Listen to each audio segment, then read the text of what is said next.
Bien démarrer sur AWS, dans cet épisode, je vais vous montrer comment démarrer un Amazon Workspace. C'est quoi un Workspace? C'est un poste de travail client déporté dans le cloud. Donc, il va tourner sur des machines chez nous, sur des serveurs chez nous que vous n'avez pas à gérer. Et on va envoyer l'image, en quelque sorte, de ce Workspace sur un client Amazon Workspace chez vos collaborateurs. Alors, l'avantage, ça permet de ne pas devoir donner des PC temporaires à des collaborateurs temporaires, ou pour des collaborateurs qui travaillent à la maison, de les laisser travailler sur leur PC existant et d'accéder à distance au poste de travail Windows ou Linux que vous mettez à leur disposition dans le cloud. Donc on peut accéder à ces postes de travail depuis n'importe où, il suffit d'installer une petite application cliente qui existe pour Mac, pour Windows, pour Linux, ou alors vous pouvez également y accéder à travers un navigateur web. Ça lag un tout petit peu, mais pour un accès temporaire ou occasionnel, quand vous n'êtes pas chez vous par exemple, c'est un très bon moyen d'accéder à votre Workspace. Donc le Workspace, c'est un Windows ou un Linux complet qui tourne dans le cloud et que vous y accédez à travers n'importe quelle machine en streaming finalement. Vous recevez simplement l'image et puis les touches clavier et la souris que vous manipulez sont envoyées sur le desktop. Qu'est-ce qu'il y a dans ce desktop? Un Windows ou un Linux, et puis vous pouvez installer ce que vous souhaitez. Avantage, c'est la sécurité évidemment, puisqu'il n'y a pas moyen de mettre une disquette ou une clé USB et d'uploader des documents ou des applications non vérifiées. Ces desktops sont dans le cloud, donc même si on perd la connexion, je peux me reconnecter plus tard et je retrouverai mon desktop exactement comme il était. Les données sont séparées des applications, donc au pire je peux reconstruire l'image de Windows ou de Linux sans perdre mes documents et donc continuer à travailler.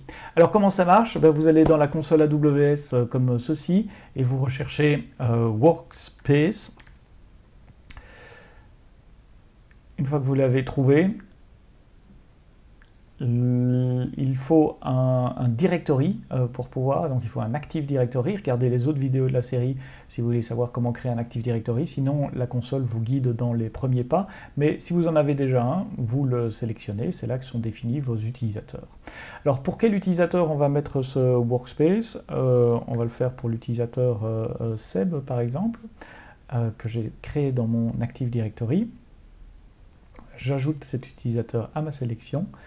Et puis je choisis quel bundle logiciel et matériel je veux lui donner. Est-ce que c'est Amazon Linux ou Windows 10, Windows 10 avec Office 2016.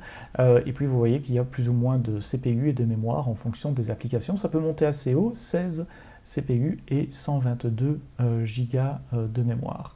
Ici, je vais partir sur l'offre gratuite, standard Windows 10, 2 CPU, 4 Go de mémoire. Vous voyez aussi qu'il y a deux protocoles, PC over IP, ce qui permet d'accéder aussi avec des mini-PC, des PC réseau, ou Workspace Streaming Protocol, qui est plus efficace, mais qui oblige à utiliser notre client, et uniquement notre client, pour pouvoir accéder à vos desktops. Une fois qu'on a fait ça, on choisit la taille du volume racine, du volume root et du volume utilisateur. On lui met éventuellement un nom et puis on clique sur Lancer Workspace. Une fois que vous avez cliqué là, ça prend à peu près 20 minutes pour provisionner le Workspace et l'utilisateur va recevoir un email qui l'invite à mettre son mot de passe, télécharger le client et se connecter, ce que je vais vous montrer dans une autre vidéo. À bientôt pour un autre épisode de Bien démarrer sur AWS et d'ici là, quoi que vous codiez, codez-le bien.